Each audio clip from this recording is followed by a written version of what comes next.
ये व्यर्थ के बकवाद करने वाले लोगों से मत मिलो, व्यर्थ के बकवाद करने वाले लोगों की तरफ मत देखो, ये क्या कह रहे हैं, क्या बोल रहे हैं। और तुम भी व्यर्थ का बकवाद मत करो। अपने समय को कीमती मान करके निरंतर प्रिया प्रीतम का नाम जप करो, उनके गुण लीला गाओ, उनकी सेवा में रहो। कभी प्रपंच की बातें, कभी प्रतिष्ठा का चिंतन, कभी नाना प्रकार के मान सम्मान का चिंतन, ये घुसने ना पावे हृदय में।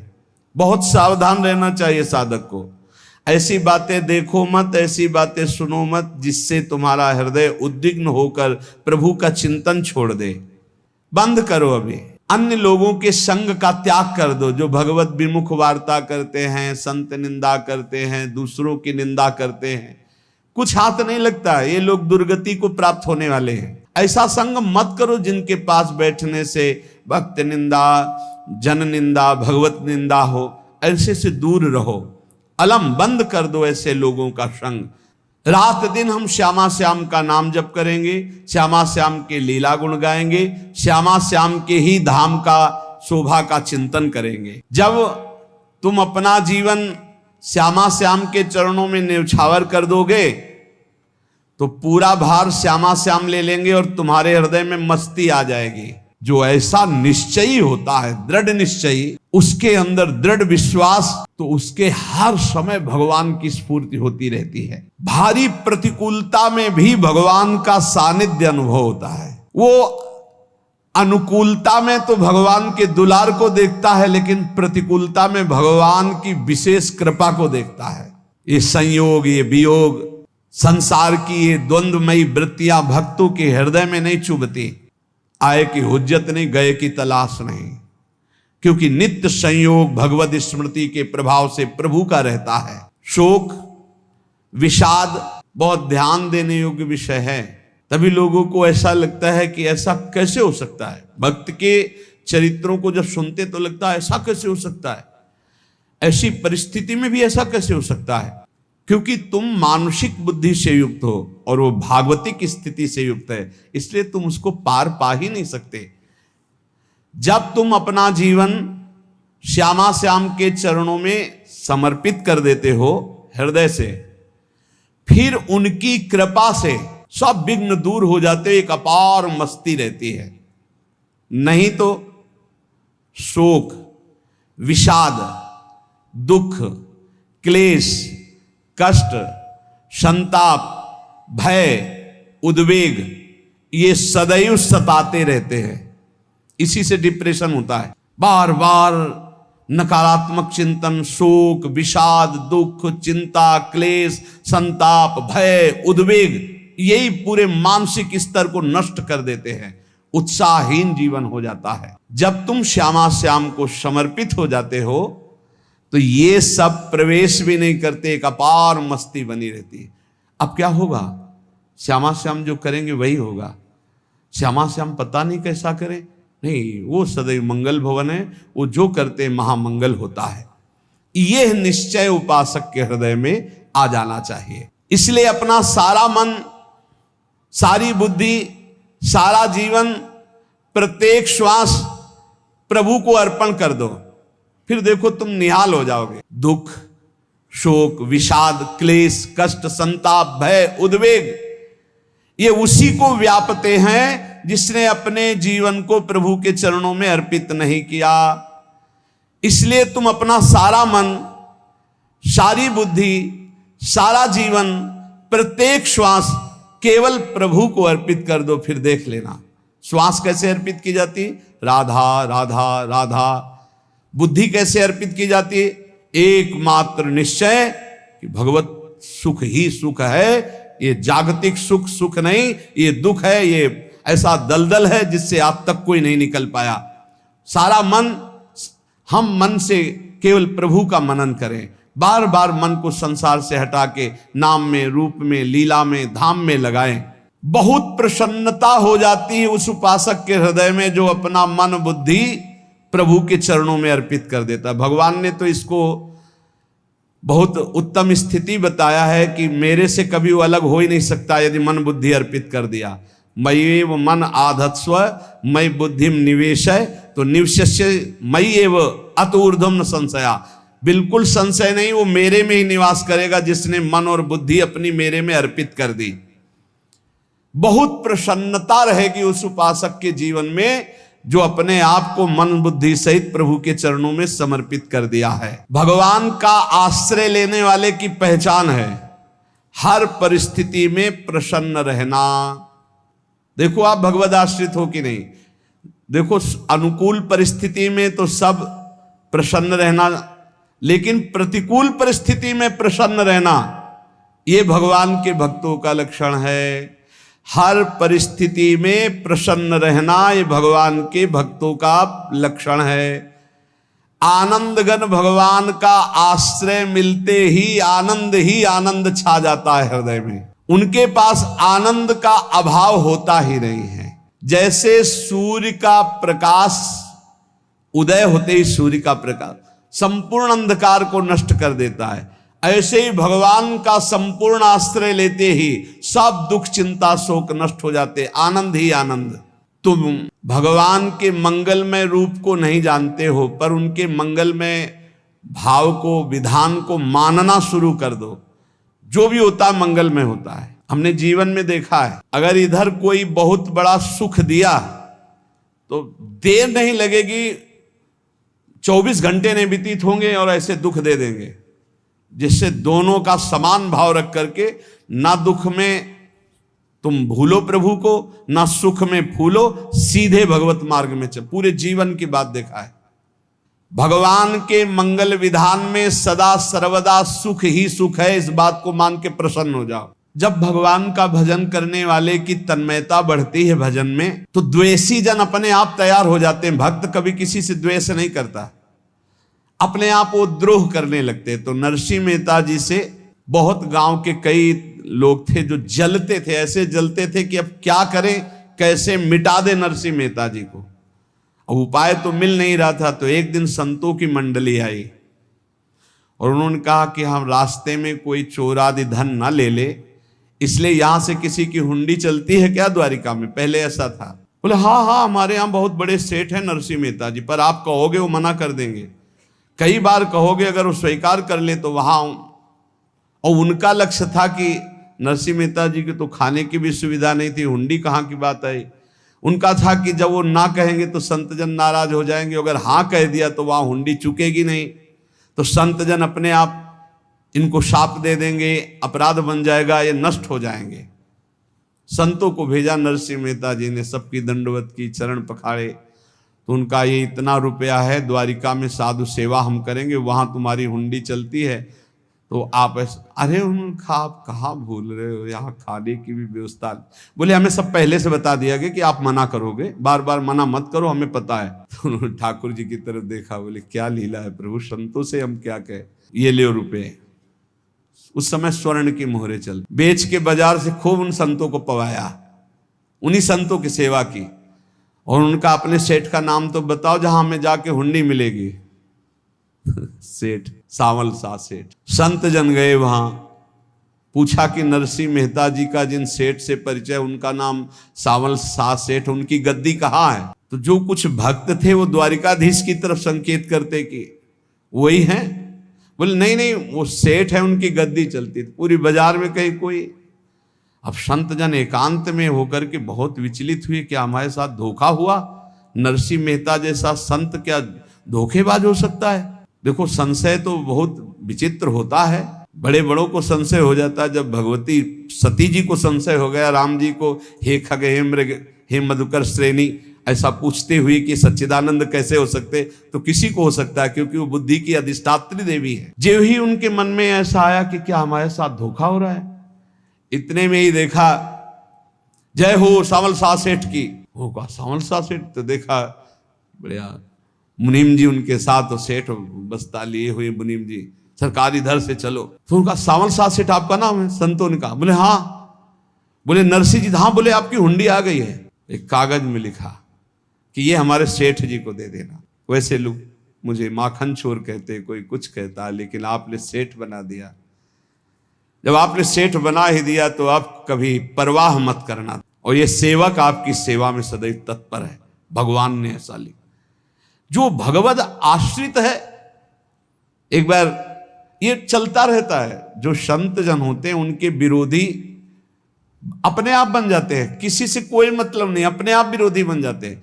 कबीरदास जी का पूरी काशी में यश था। भजन करने वाले महापुरुषों का यश बढ़ता है जब, तो जो भजनहीन होते हैं उनके हृदय में जलन पैदा हो जाती है और वो उनको विविध प्रकार से फंसाना चाहते हैं, उनको कष्ट देना चाहते हैं। तो कबीरदास जी के यश को धूमिल करने के लिए कुछ ब्राह्मणों ने एक रचना रची। मुड़ मुड़ा के कबीरदास जी के शिष्य बन करके पूरी काशी के सब आश्रमों में निमंत्रण दे आए। कल भंडारा है, संत सेवा है, सबने स्वीकार किया।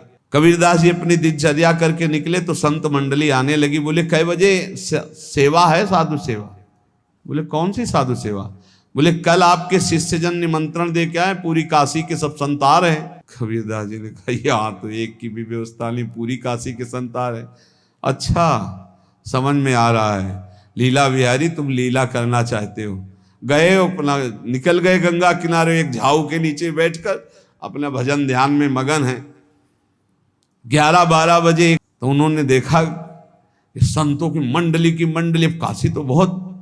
कबीरदास जी ने देखा कि आश्रम की, तो बोले पता नहीं क्या होगा, चलो चलते हैं। तो ऐसे गमछा वस्त्र करके ऐसे डालकर मुंह ढक करके, वहां बड़ी बड़ी पंगत लगी थी। कबीरदास जी सबको पाओ जी पाओ। कबीरदास जी ने, कबीरदास जी के रूप में स्वयं भगवान, पाओ जी। कबीरदास जी ने कहा अच्छा, जब स्वामी परस रहे तो हम भी बैठ के पा ले। तो जब उसी पंगत में बैठ गए अपना कपड़ा ढक करके, और जब मोहरे की दक्षिणा दे रहे थे सब लोग कि वाह कबीरदास जी ने आज तो साधु से सबको। जब कबीरदास जी के सामने आए तो ऐसे मुंह ढके, बोले देखो जो मेरा होता है उसे मुंह छुपाना नहीं पड़ता, मुंह ढकला नहीं पड़ता। लो दक्षिणा, तुम भी दक्षिणा लो। कबीरदास जी को कबीरदास जी दक्षिणा दे रहे, और वो कबीरदास जी है भगवान, और ये पाले वाले कबीरदास जी है भगवान के जन। कभी भगवान अपने, अरे जमाने जोर लगा ले, कितना जोर लगाएगा, भक्त और भगवान का झंडा कभी न झुकने पाएगा। बिल्कुल चिंता, शोक, भय, उद्वेग रहित जीवन भगवद आश्रित। तुम भगवान के मंगल विधान में सदा सर्वदा प्रसन्न रहो। अब ये विचार कर लो कि भगवान जो करेंगे तुम्हारा मंगल करेंगे। अब थोड़ा ऐसा बीच में लगता है कि अमंगल हो रहा है क्या, लेकिन पक्का समझो बहुत बड़ा मंगल उनका विधान होता है। बहुत ही उत्तम मंगल होता है भगवान के शरणागत का। भगवान हमारे विचारों वाले नहीं हैं, हमारे विचार प्राकृतिक है, भगवान के विचार चिदानंदमय हैं। वो अपने विचार से हमारा मंगल करते हो, हम अपने विचार से मंगल चाहते हैं। भगवान के विचार से मंगल ही हमारा होगा, इसलिए कभी हमको चिंता, शोक, भय नहीं करना चाहिए। भगवान की ओर से कभी तुम्हारे लिए ऐसा विधान नहीं होगा कि तुम दुखी हो जाओ, बस तुम्हारी सोच हो सकती है, उसका परिणाम बहुत मंगल होगा। जगत की ओर से निराश हो जाओ, किसी से आशा मत रखो, फिर आप देखो आपका जीवन कैसा आनंदमय व्यतीत होता है। ये जो जगत की आशा है यही दुख प्रदान करती, सच्ची जगत की आशा ही दुख प्रदान करती है। अगर जगत से कोई संबंध न रखा जाए और भगवत भाव में रहकर तो बहुत अच्छा जीवन चलेगा। अपने कर्तव्य का पालन करो, परिवार को भगवत स्वरूप मानकर पोषण करो, किसी से कोई संबंध मत रखो, कोई आशा मत रखो। यही अध्यात्म सिखाता है। अपने आप भगवत स्वरूप, सबका व्यवहार मंगलमय और आपका जीवन मंगलमय। अपने घर में ऐसे रहो जैसे किसी अतिथि के घर में रह जाता है। चलना है, यहां से जाना है। कौन रहता है अपने घर में अतिथि की भांति? भगवान का भक्त।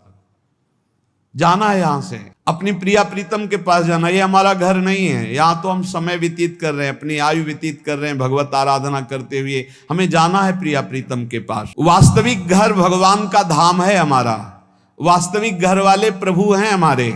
जो नित्य सच्चिदानंद भगवान के चरणों में अपने चित्त को समर्पित करता रहता है, उसको यह अनुभव होने लगता है कि बड़ी कृपा है हमारे ऊपर, भगवान की बड़ी कृपा है हमारे ऊपर। सर्व समर्थ, परम सुहृद, भगवान ऐसे भक्त के ऊपर हर समय वरद हस्त रखे रहते हैं। ये केवल प्रवचन नहीं, सच्ची बात मानिए। ऐसे भगवान का वरद हस्त हर समय रहता है। जब भगवान की छत्र छाया में भक्त अपने को देखता है तो आसपास घोर विपत्तियों का भी समुदाय हो तो भी वो आनंद में मगन रहता है। हर हालत में आनंदित रहना ये भक्त का स्वभाव है। भगवान ऐसे भक्तों को प्यार करते हैं जैसे कछुआ अपने अंडे को बाहर रख आवे और रात दिन उसका चिंतन करे। जब भक्त भगवान को समर्पित होता है तो भगवान रात दिन उसकी ऐसे चिंतन सुरक्षा करते हैं। अब है ये दैवी संपदा का पहला गुण है, ये भगवान के शरणागत पर जागृत हो जाता है। वो भयभीत नहीं होता, किसी भी उससे भयभीत नहीं होता। इस डर से डरते रहना चाहिए कहीं गुण रूपी पानी में फिसल न जाए, नहीं तो गलती हो सकती है। साधक सावधान रहे। ये अभय दैवी संपदा का सबसे बड़ा गुण है। जो भयहारी भगवान की शरण में आ जाता है तो उसके अंदर ये अभय प्रकट हो जाता है। अगर कहीं तुम्हें एकांत में भय लग रहा है, एक आदमी तो एकांतिक में आए थे, वो कह रहे थे कि हमें हर समय भय लगा रहता कि कोई हमारे पीछे है, अंधेरा तो लगता कोई खड़ा है, मैं जीना मुश्किल हो गया, ऐसा भय। देखो ये मन कैसा है, भगवान से विमुख होने पर कैसे डरवाता है। वो कह रहे हैं हर समय मुझे डर लगा रहता है, कोई सामने खड़ा है, कोई पीछे खड़ा है, ऐसा भय लगने लगता है। और जब भगवान की शरण में आ जाते हैं तो ये अभय स्थिति हृदय में जागृत हो जाती है। कोई भी भय आसपास आ ही नहीं सकता, यहां तक कि नरक का भी भय खत्म हो जाता है जो भगवान की शरण में है। महापापी भी पुण्यात्मा महान भक्तों के समान वो उत्तम गति को प्राप्त हो जाता है जो भगवान की शरण में हो जाता है। पर ये जो भोगों का आश्रय लिए हुए हैं, मनमानी आचरण कर रहे हैं, ये कभी उस अभय को जान ही नहीं सकते कोई अभय पद है क्या। इनको तो कदम कदम पर शोक, भय और दुख की प्राप्ति होगी, कोई बचा नहीं सकता। जो भोगों में लगे हैं, मनमानी आचरण कर रहे हैं। अगर निर्भय होना चाहते हो, परम सुखी होना चाहते हो तो भगवान के शरणागत हो जाओ। सारे जगत को अभय दान देने वाले भगवान हैं। भगवान का एक प्रण है, ममपन शरणागत भयहारी। जो मेरी शरण में आ गया उसके भय का मैं नाश कर देता हूं। साधना में अवस्था मन की मानी जाती है कि आप कितने अच्छे साधक हैं। यदि आपका मन भगवदाकार है, हर समय भगवत चिंतन चल रहा है, आपके स्वप्न भागवतिक आ रहे हैं, आपके विचार भागवतिक हैं, तो आपकी अच्छी साधना हो रही। और यदि आपके स्वप्न गंदे आ रहे हैं, क्योंकि स्वप्न में मन का ही सारा खेल होता है, और आपकी चिंतन वृत्ति वासनात्मक चल रही, तो अभी साधना का प्रभाव मन पे नहीं पड़ा है। जिसका मन हर समय भगवत चिंतन करता रहता है वो जीते जी जीवन मुक्त हो जाता, अनुभव होता है। जैसे किसी ने कहा कि हमें कैसे पता चलेगा कि हमारा काम हो गया है, तो जैसे आप भोजन पा लेते हैं तो किसी दूसरे से गारंटी थोड़ी लेनी होती कि हम छक गए हैं क्या, आप जरा बताना हम छक गए हैं क्या। नहीं, अपने हृदय में आ जाता है कि अब मैं तृप्त हो गया। ऐसे ही अपने हृदय में आ जाता है कि मेरा काम हो गया, अब मेरा जन्म नहीं होगा। ये हृदय में आ जाता है, अपने आप अनुभव में आ जाता है। जब स्वरूप बोध होता है तो किसी और से सलाह थोड़ी लेनी होती है, वो अपने आप अनुभव में आ जाता है। हाँ, यदि गुरुदेव का वर्ण नहीं किया है तो फिर आपको किसी न किसी गुरु से प्रमाणित करवाना पड़ेगा। और अगर गुरुदेव का वर्ण किया है तो वही मंत्र, वही नाम, वही गुरु शरणागति आपको अंदर से पुष्ट कर देगी कि आपका काम हो गया है। विषय चिंतन करता हुआ मन विषय आसक्ति को प्राप्त होता है। विषय आसक्ति को प्राप्त हुआ मन बार बार जन्म मरण और नरक को प्राप्त होता है। बस ये विषय चिंतन हटाना ही प्रमुख कर्तव्य साधना का है। बार बार मन को विषयों से हटा करके प्रभु के नाम में लगाओ, प्रभु के रूप में लगाओ, प्रभु की लीला में लगाओ। जहां भगवान प्रकट होते हैं वहां परमानंद की बाढ़ आती है। पर ये ध्यान रखें, गुलाब का फूल कांटों में खिलता है, उसकी सुगंध लेनी, फूल लेना है तो कांटों से बचाकर। ऐसे ही जब आप भगवत चिंतन के लिए चलेंगे तो आपका चिंतन चुराने के लिए माया विविध नाटक करेगी, कांटे फैलाएगी।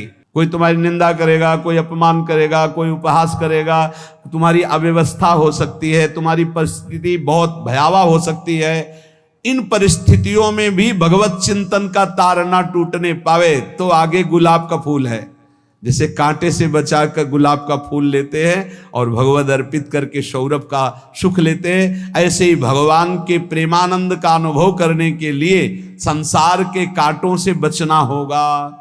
और खिलेगा यही फूल संसार में ही, मनुष्य देह में, और योनियों में नहीं। भगवत प्राप्ति स्वर्ग में नहीं होगी, इसी मृत्यु लोक में होगी। पहले मन नहीं लगता भगवत चिंतन में। भगवत चिंतन जबरदस्ती करना पड़ता है। भगवत चिंतन जे ही प्रारंभ करोगे ते ही बहुत बाढ़ आ जाएगी पाप चिंतन की। ध्यान दीजिए, बहुत लोग प्रश्न करते रहते हैं कि हम जब भजन में बैठते हैं तो बहुत गंदी बातें आती, मन बड़ा चंचल होता है, भाग जाता है। ऐसा प्रारंभ में जब कोई भगवत चिंतन प्रारंभ करता है तो उसका मन विषयों में भागता है, गंदी बातों में भागता है। अब लोग कहते पहले तो हमारा चिंतन बढ़िया होता था, अब चिंतन नहीं होता। तो कोई सिद्ध पुरुष थोड़ी हो गए, तुम्हें जबरदस्ती चिंतन करना होगा। जगत के प्राणी में जहां मन जाए तो इसमें भी भगवान, पदार्थ में मन जाए तो उसमें भी भगवान, जहां जहां मन जाए वहां वहां भगवान देखो, या मन को हटाकर नाम मंत्र में लगाओ। ऐसे भगवत स्मृति जागृत की जाती है, बार बार प्रयास करना होता है। कई लोग ये प्रश्न करते हैं कि हमसे बड़े पाप हो गए तो क्या हमें भगवान की प्राप्ति हो जाएगी? तो यहां कह रहे हैं भगवान किसी के पूर्व जीवन को नहीं देखते हैं, वर्तमान के भजन को देखते हैं। पकड़ो इस बात को। अगर वर्तमान में आज आप सुधर गए हो, नाम जप कर रहे हो, तो आप भक्त हो। ये गीता जी में भगवान ने कहा, अपिचेत सुदुराचारो भजते माम अनन्य भाग साधुरेव समंतव्या सम्यक व्यवसिता। ऐसा बहुत दुराचारी पहले रहा है, बाद में उसके मन में आ गया कि भगवान के सिवा हमारा कोई कल्याण करने वाला नहीं, हमारा कोई नहीं। तो भगवान कहते हैं मैं उसे साधु ही मानता हूं, उसे साधु बना देता हूं। भगवान किसी के पूर्व जीवन को नहीं देखते। बहुत बढ़िया बात है। कल तक हम क्या करते रहे भगवान नहीं देखते, आज क्या कर रहे हो ये देखते हैं। यदि आज आप भजन में लग गए हो, अच्छे आचरण कर रहे हो, तो आपको भगवत प्राप्ति हो जाएगी। भगवान ये नहीं देखते कि पूर्व में पुण्यात्मा रहा है कि पापात्मा रहा है। भगवान वर्तमान में देखते कि मेरा भजन कर रहा है, बस इसी से कल्याण कर देते हैं। पकड़ो इस बात को, तो कभी प्रश्न नहीं उठेगा कि क्या हमको भी भगवत प्राप्ति हो सकती है क्या। हमारा मन यदि श्री भगवान को चाहने लगे तो श्री भगवान हमारे मन में ही आकर बस जाएंगे। भगवान की रूप माधुरी में मन डूबने लगेगा। यथार्थ सत्य, जो भगवान से थोड़ा भी प्यार करने लगे हैं उनके हृदय में भगवान की उनकी भावना के अनुसार झलक आने लगी है। हृदय में प्रभु के आते ही अनंत जन्मों के संस्कारों का नाश हो जाता है। इसलिए तुम अपने पहले वाले घृणित जीवन को याद भी मत करो और उसको सोचकर जरा निराश भी मत हो। अमावस्या में घोर अंधकार रहता है, पर प्रातः काल में अंधकार नष्ट हो जाता है। ऐसे ही नाम का उच्चारण करते ही तुम्हारे जितने पाप अंधकार हो सब नष्ट हो जाएंगे। तुम चाहो कि एक क्षण भी प्रभु को ना भूलो। अब वर्तमान में ऐसी स्थिति बनाओ।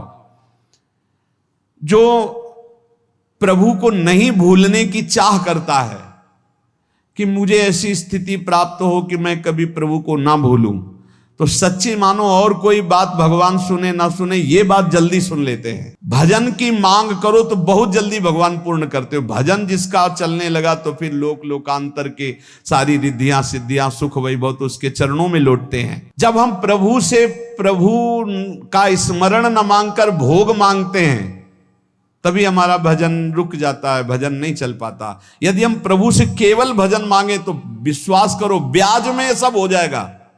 मूल भजन तो आपका बचेगा ही, ब्याज में लोकांतर के भोग आपके चरणों में लुटते घूमेंगे। आप भजन करके तो देखो, अरे घिघियाने की जरूरत नहीं, किसी से मांगने की जरूरत नहीं, भजन करके देखो सब ठीक हो जाएगा, सब अपने आप बन जाएगा।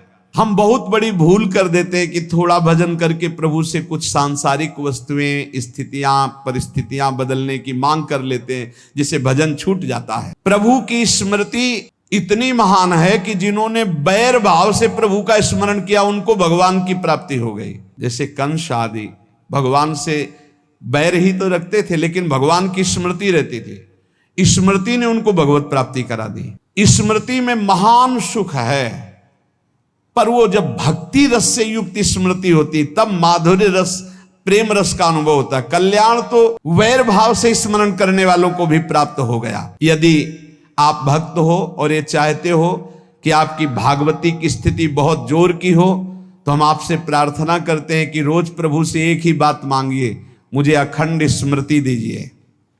अर्जुन जी को पूरी गीता जी सुनने के बाद यही मिला, नष्टो मोहा स्मृति लब्ध्वा।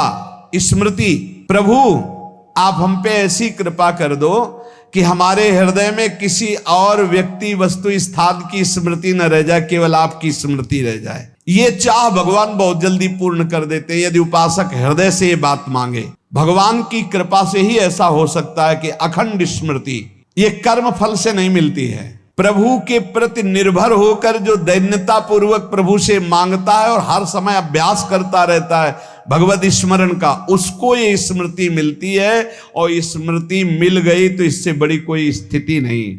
हर समय भगवान का स्मरण, प्रभु से मन प्रतिपल नया नया स्वाद लेकर के आसक्त होता रहता है। नवम नवम, प्रभु कभी बासी नहीं होते। जैसे किसी व्यक्ति को देखो तो देखते देखते मन हट जाएगा कि देख लिया, बहुत सुंदर है, ठीक है, लेकिन वो एक दिन मन हट जाएगा। और प्रभु की सुंदरता नवम नवम है, प्रभु के नाम का स्वाद नवम नवम है, प्रभु की लीला का स्वाद नवम नवम है, प्रभु के धाम की शोभा नवम नवम है। जैसे आचार्य महाप्रभु हरिवंश चंद्र जी कहते हैं, नयो नेह नवरंग नयो रस नवल श्याम वृषभानु किशोरी नव पीतांबर नवल चूनरी नई नई बूंदन भींजत गोरी नव वृंदावन हरित मनोहर नव चातक बोलत मोर मोरी नव मुरली जो मल्हार नई गति, सब कुछ नया। तो नवम नवम प्रभु प्रतिपल नवम नवम प्रभु का रूप, प्रियाजू का नवम नवम, अबहीं और अबहीं और अबहीं और है। तो कहते हैं जब मन निरंतर स्मृति में डूबता है तो जब प्रभु की रूप माधुरी प्रकाशित होती तो ऐसी नवम नवम कि कभी ये नहीं होता कि रूप बासी हो गया। ये वही रूप है जो हमने अभी देखा था, नवम नवम। इसलिए आनंद की उफान आती रहती है उपासक के हृदय में। ऐसी प्रियता, ऐसा आनंद बिना भजन के नहीं अनुभव में आएगा। इसलिए तुम विश्वास करो, तुम्हें बहुत सुंदर सुख मिलने वाला है, आगे अपार सुख मिलने वाला है। ये थोड़ा दुख का समय काट लो, जब तक जीवन है ये दुख सुख की लहर आती रहेगी, आप इसको सह जाओ, आगे बहुत आनंद है। विश्वास मान लीजिए, बहुत आनंद है। जो ये विश्वास कर लेता है वो प्रभु के मार्ग में चलकर प्रभु को प्राप्त कर लेता है। नहीं तो इतने रोड़े हैं कि आप ऊब जाओगे, बहुत रोड़े हैं। जो प्रभु के मार्ग में चलता है तो माया के बहुत से पार्षद अपना प्रभुत्व दिखाने उनके पास आते हैं, महिमा अपनी दिखाने, पर वो किसी वस्तु स्थिति अवस्था प्राणी पदार्थ का प्रभाव स्वीकार ही नहीं करता, क्योंकि भगवत स्मृति परायण है, भगवान की कृपा पर विश्वास है, इसलिए उसको कोई फंसा नहीं पाता। वो नित्य निरंतर प्रभु से घुला मिला रहने के कारण उसकी मस्ती में कोई फर्क नहीं पड़ता। माया का प्रभुत्व रखने वाले उसे फंसाने की चेष्टा करते हैं, पर उस पर किसी का असर नहीं होता। वो कहीं लिप्त नहीं होता, वो कहीं दुखी सुखी नहीं होता, वो हर समय प्रसन्न रहता है। तुम देखो, हर समय प्रसन्न रहते हो? यदि नहीं तो तुम किसी व्यक्ति वस्तु का आश्रय लिए हुए प्रभु का नहीं। अगर हां तो हर समय प्रभु का स्मरण चलना चाहिए, हर समय प्रभु के आश्रित हो। फिर देखना ये आनंद, ये प्रसन्नता क्या रूप रखती है। बड़े बड़े मस्त संतों को देखा, मस्त ऐसे उन्माद में मस्त है। उस सुख के लिए ललचाओ, कब तक जन्मते मरते रहोगे, कब तक बार बार दुख भोगते रहोगे, कब। बड़ा प्रपंच है ये। भगवान का स्मरण परम पुण्यात्मा पुरुष का हृदय माना जाता है। बहुत पवित्र हृदय, बड़ा पुण्यात्मा हृदय जिसमें भगवान का स्मरण। भगवान का विस्मरण पापात्मा पुरुष, भयानक विपत्ति दुर्भाग्य आते हो। सुदृढ़ निश्चय करो, अब हम भगवान के स्मरण में अपना समय व्यतीत करेंगे। मेहनत करो, कार्य करने के लिए कोई मना नहीं, आप नौकरी करो, किसानी करो, व्यापार करो, पर अंदर अंदर भगवत स्मृति ही सबसे बड़ी स्थिति है। अब चाहे हम जीवित रहें, चाहे हमारे मरण जैसी विपत्ति आ जाए, चाहे सब हमसे हट जाए, चाहे सब हमको नमन करें, अब हम दृढ़ निश्चय करके केवल भगवान के स्मरण करते हुए इस संसार के बीच समय व्यतीत करेंगे। अब हम चूकने वाले नहीं, ये नियम लीजिए। चाहे जीवन रहे या ना रहे, चाहे मरण जैसा कष्ट आ जाए, चाहे सब वियोग हो जाए, सब चले जाए, चाहे सब संयोग हो जाए, सब नमन करें, अब हम प्रभु का स्मरण नहीं छोड़ेंगे।